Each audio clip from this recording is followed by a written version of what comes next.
Good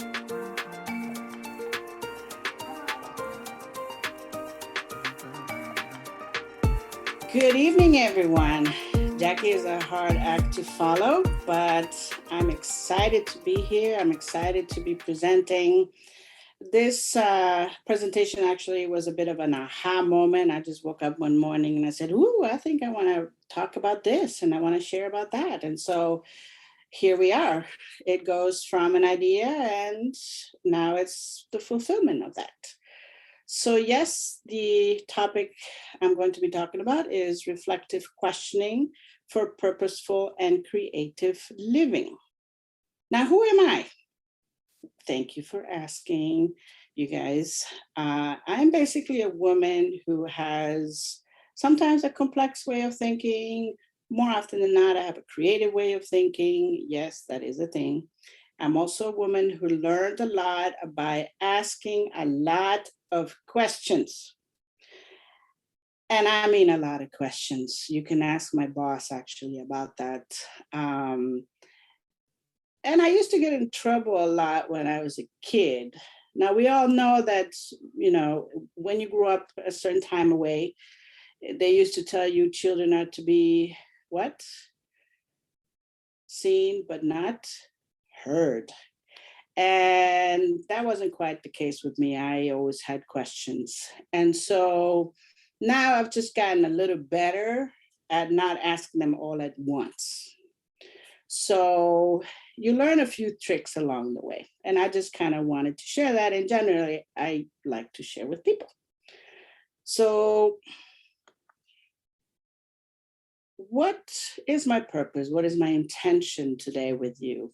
Well, I want to show you a cool side about asking questions, and questions, not just any question, because let's face it, we get a lot of questions in this day and age that are kind of single answers, right? Yes, no questions. You know, you go to a lawyer, you get specific questions, right? But I'm talking about questions that will elicit responses that will connect you to human beings, you know. So I want to show you, give you a glimpse into that art of questioning and the purpose of that. I want to encourage you to expand your curiosity and your creativity. And just in case, and because there's doctor in front of my name, right? If you ask neuroscientists, they'll tell you how important it is to ask questions. They'll corroborate what I'm talking about. So in one study, for instance, they wanted to know how many questions do people ask. So I'm going to ask you now in the chat room, how many questions do you think children ask on a daily basis, on average? It's definitely, you're not far off. I like the a lot. That sounds like me, actually. I ask a lot of questions. So yes, believe it or not, children ask on average between 300 and 800 questions a day. Now, don't get me wrong. Some of the shy kids don't ask them out loud, but they do have them going on in their head. Kids have a lot of questions. But now let me ask you this. How many questions do you think adults ask on a daily basis on average? Yeah, depending on what you do, yeah.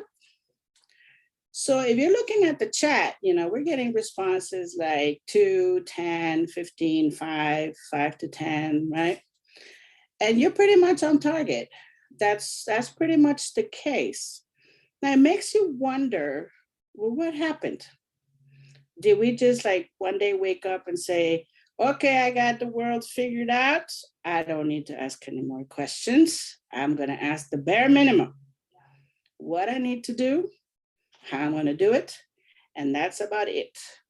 And so I am here to tell you that curiosity is knocking on your door and it wants your attention.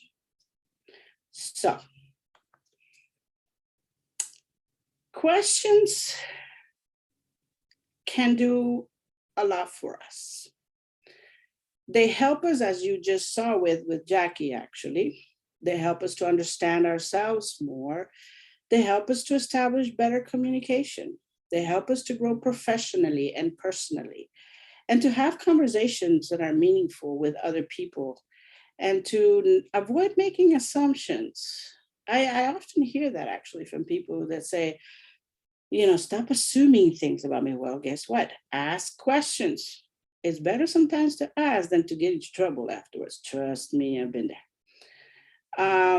It also helps you to build up communities of learning and problem solving. And just in general, questions help us to get a sense of the chaos that out there and to learn something new, right? Let me ask you this. Some of you have teenagers, I'm sure. And if you don't, I'm about to tell you something. When you go pick them up at school and they're in middle school, teenager, and what's the first question you usually ask them? How are you? How was school? Does that sound about right? Yes. And usually what do they answer? Oh, same old. Or I'm tired. Or fine. And you go, that's it? That's all I'm going to get from you? But you don't think I work and I don't, and you're tired? What are you talking about? Well, guess what?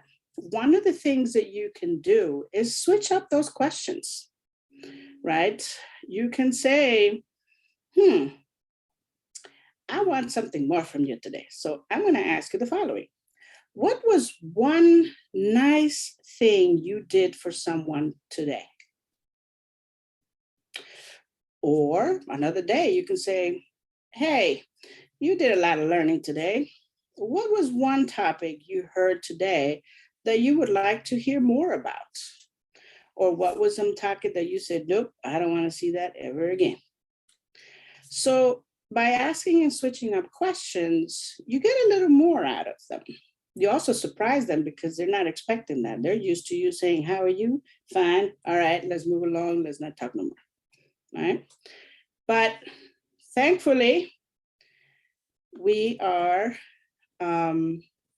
learning about using different kinds of questions and questions to help us get a little closer with some of our teenagers.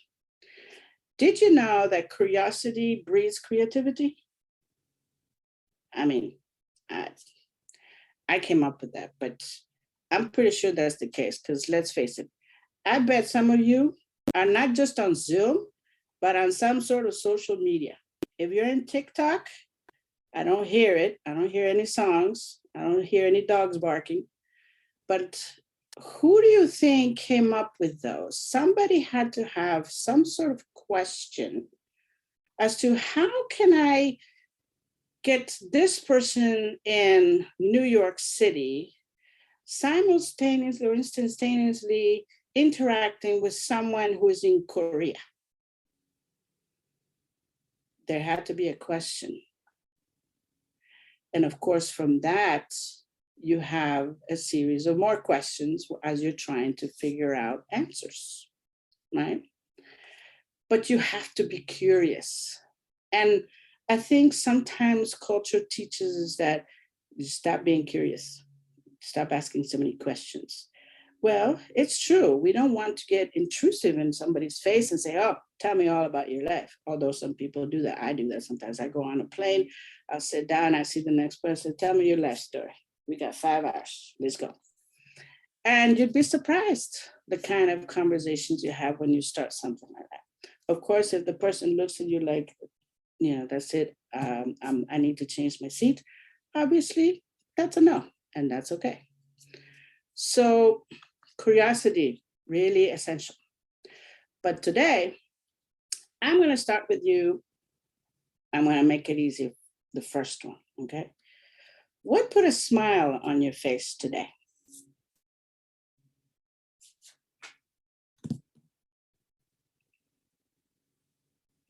I know some of you are thinking really hard about this one.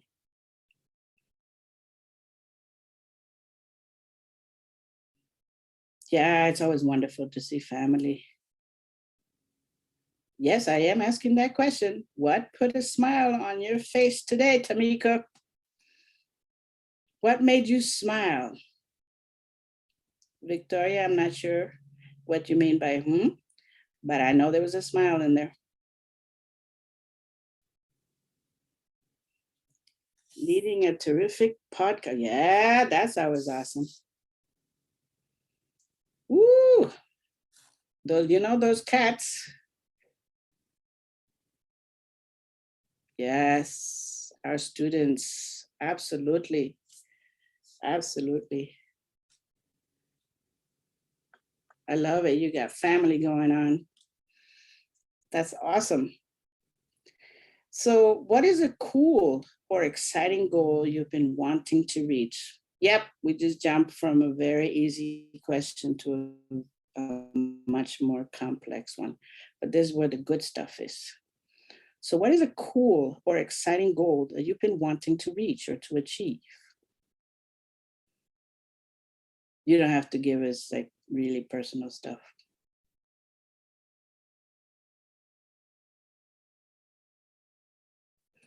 Landing an expert spot on GMA. Ooh, what is GMA? Yes, please encourage each other. I love it when people talk to each other on the chat.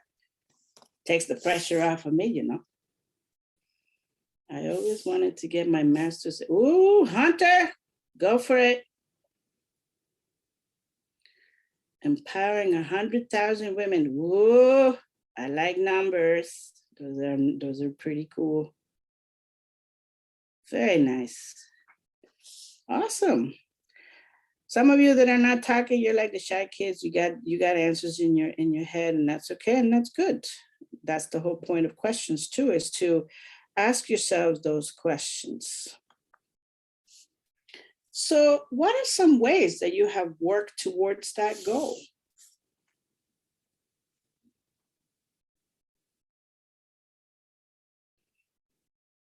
Yeah, the questions are getting tougher as we go, but I promise you, they're not that many. What are some ways you have worked towards that goal? Whether it is, motivation, does something motivate you to do something? Trying to become a better communicator. There you go, Stephanie. Talk to me. We can talk afterwards. I can tell you all about questions. Holding myself accountable for getting the work done. Yeah. Podcast interviews. Awesome. Speaking to groups. Yeah. You guys are sharp. I didn't even think about this stuff. Pitching self, sharpening my skills. Yeah. Awesome. Oh, you guys are on fire, man. That's it. I'm going to hire all of you. Now, you remember that time I asked you about some cool goal that you wanted to do? Well, I got a follow-up question. What do you think are some obstacles or challenges that prevent us from achieving a goal?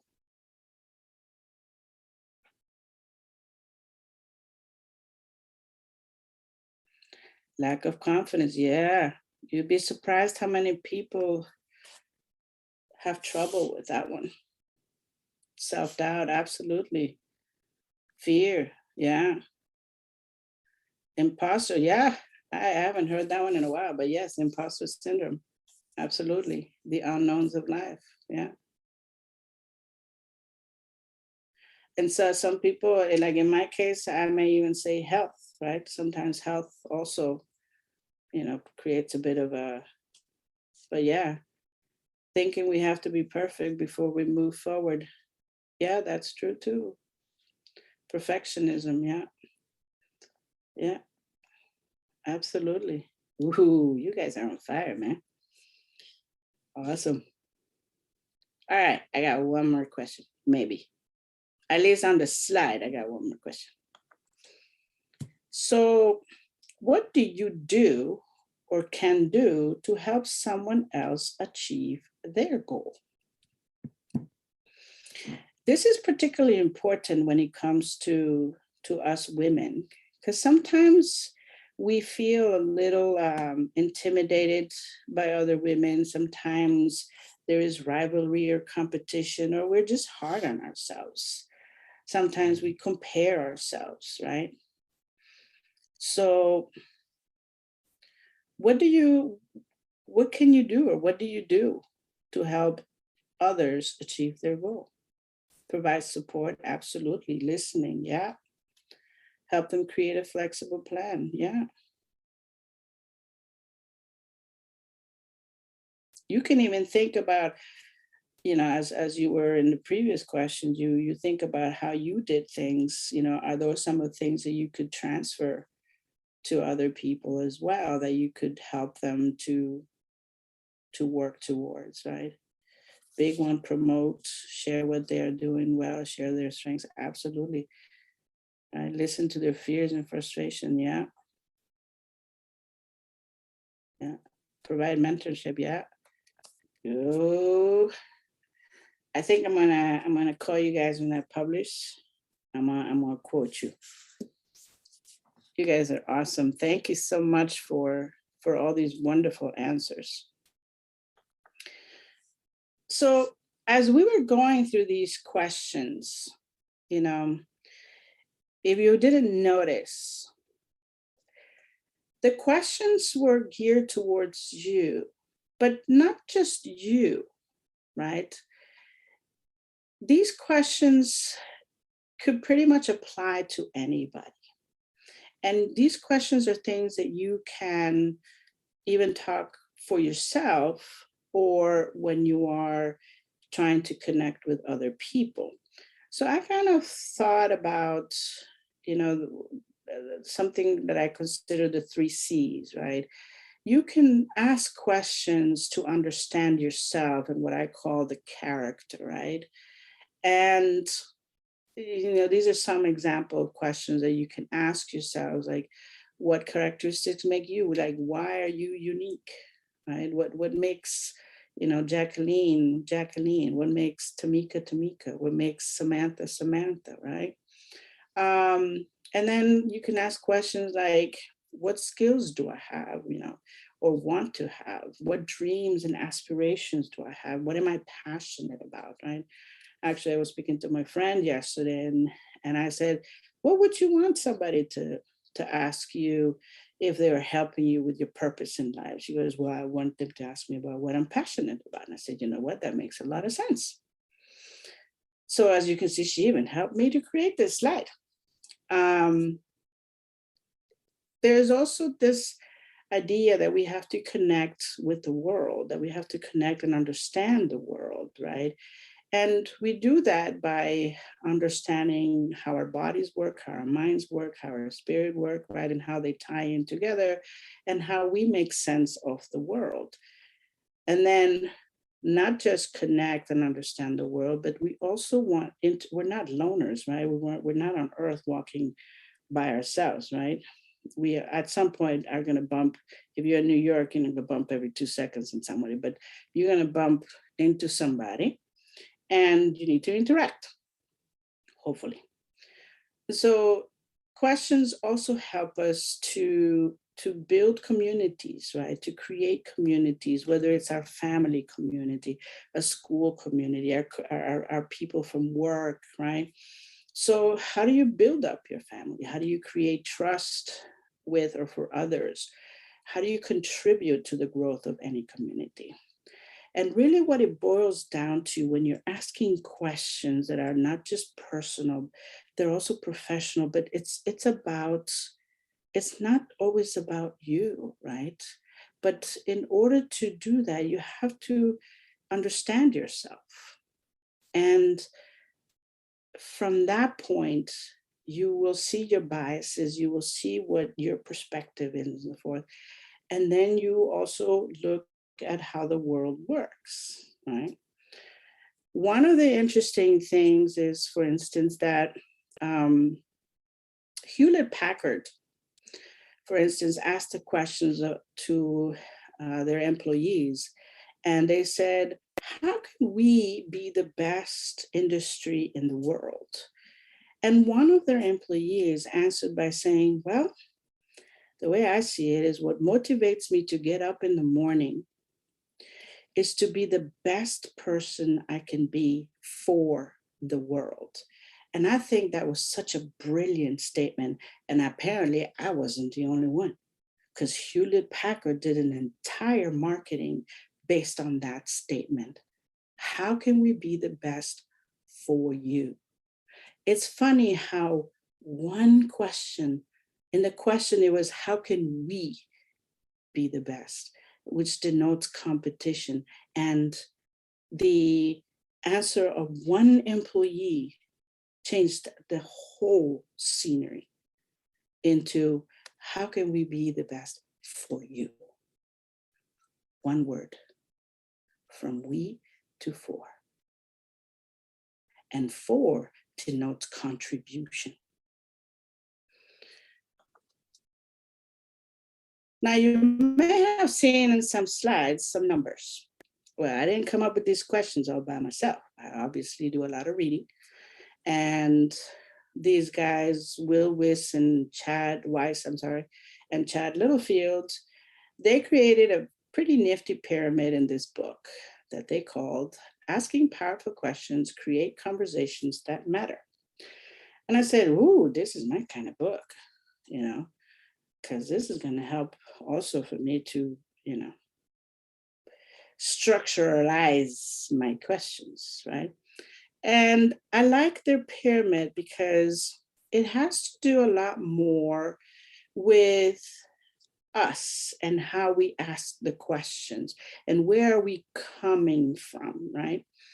And if you look at that first one, what did I say was my intention when I started this session?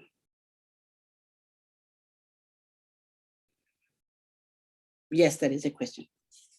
You guys can answer in the chat.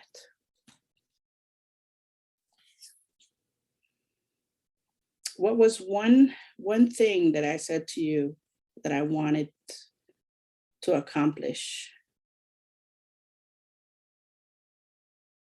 Hey, you guys, you need to go back and do your homework. My intention was to start off, pop quiz. Yes, it was. My intention was to help you get a glimpse into the cool and rad world of questioning, right? And it's to set the tone. Whenever you are going to ask people, yes, Hunter, awesome, curiosity leading to creativity. Whenever you're going to ask questions, especially at work, if you have people and you're in a position of leadership, for instance, you don't just go up to your employees and just randomly start asking them different kinds of questions, right? You want to go there with an intention and so that they understand what it is, the kind of information that you are looking for, right? The other thing is, and by the way, this is in levels. So the foundation is intention and you move from one level to the next. The next one is rapport.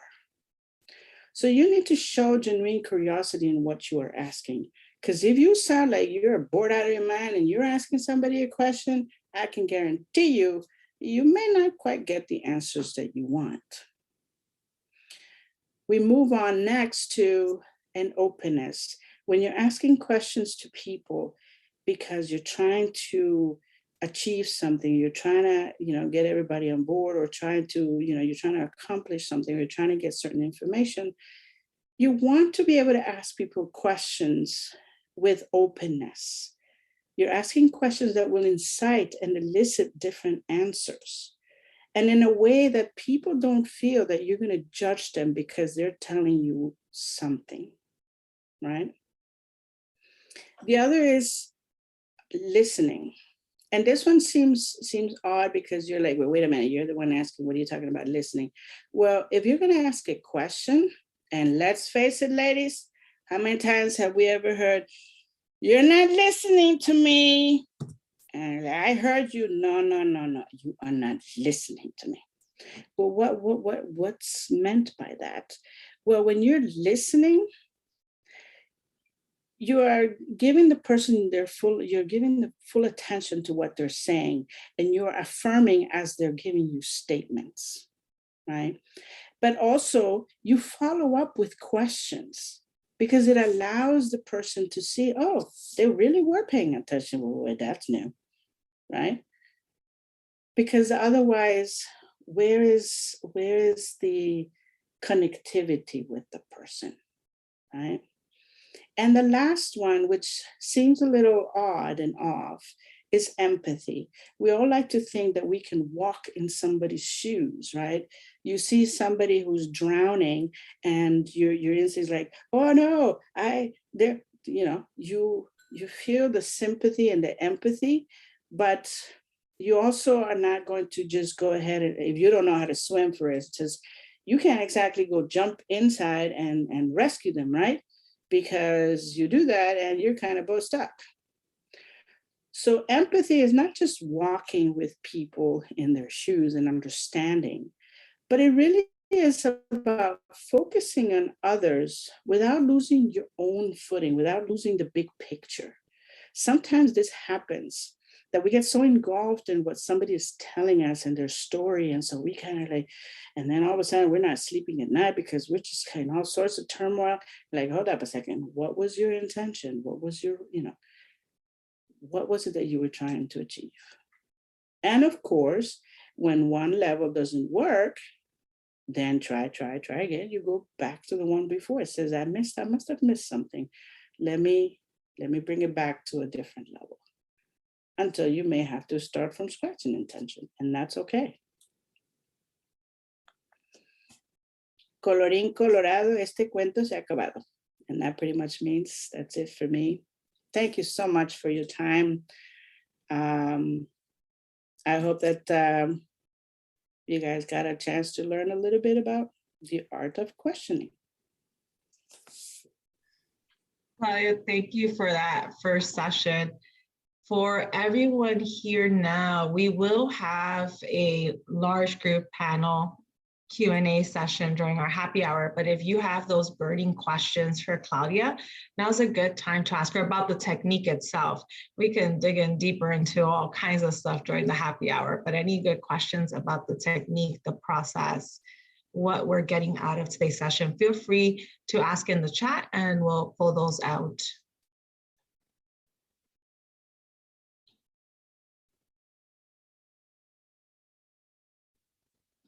I ask a lot of questions, but I also get a lot of questions, especially from students.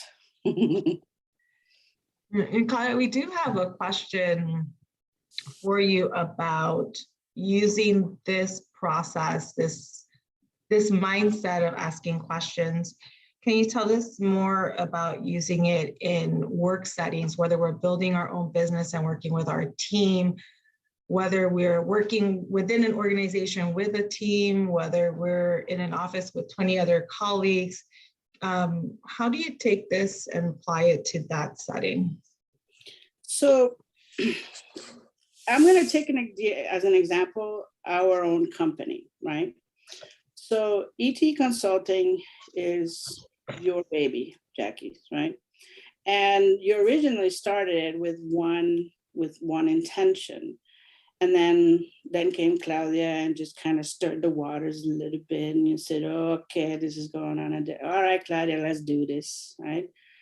And what I love about working with ET Consulting is that Jackie believes in incorporating the feedback from her employees.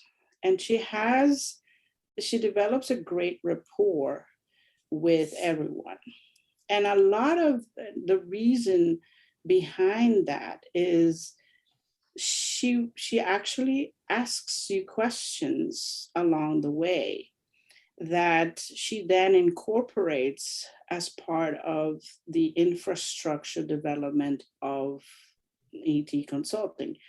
As you kind of started actually the session by saying that you learn So you're constantly learning, and you learn from others, and you learn from questions, and you're like me, you wake up in the morning, your brain is like on fire because you got like 5,000 ideas, but you don't come to the meetings and say, all right, everybody, this is what I think needs to happen, or this is how we should do things.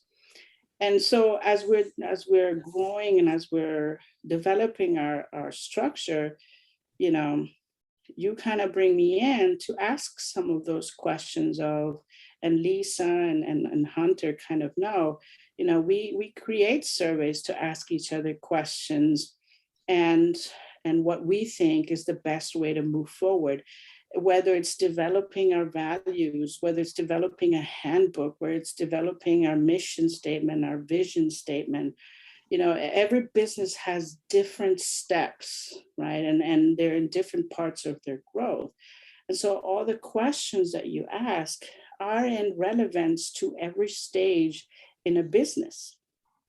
And so sometimes leadership has a very wide gap between their employees and themselves, because maybe they've been at it for longer, just trying to do 5,000 things and they don't have time.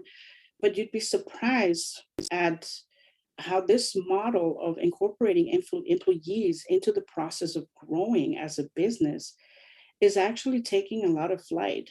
You and I have actually worked now with some companies who are doing that. And as a matter of fact, Canva, which is how we're doing all our presentations, that's the model they took. It was about asking questions and about doing it as a team. And this means that everybody's on the same boat. Everybody understands what is going on. Everybody knows there's accountability, there is, learning, and it makes you get excited about getting up in the morning and say, Billy, this is going to sound really strange. Claudia gets excited about getting up in the morning and go, ooh, I'm going to work on a handbook. And of course, half the world is going, handbook? You're excited about doing a handbook? Hey, somebody's got to do it. And I happen to be good at it. So let's go. But doing that handbook in part got exciting because you asked me questions. And how can we do this? And Claudia, and the encouragement on top of that. I'm not saying all this, by the way, people, for her to give me a promotion or anything, okay? I'm just letting you know. I hope I answered your question. You did, and I'm blushing, so I'm glad my camera's off. I can be a speaker. But you pointed out some amazing things about the strategy that sometimes we don't even realize we're using that are applicable for many of our attendees who work at different kinds of organizations. They work in for-profit corporations, colleges, universities. They work as contractors, as employees, as small business owners. We have some folks who are building side hustles or main hustles for businesses here today, based on some of the chats and the conversations we've had on the side. So it's been, I think all of us can take something away from your session and apply it to our professional lives. So thank you for that. Truly, truly, thank you. And and thank you for being our first presenter, because you're going to now lead us into another technique with journaling. And for everyone else here, be ready with those questions for our panelists for our happy hour, and Claudia will be part of that happy hour.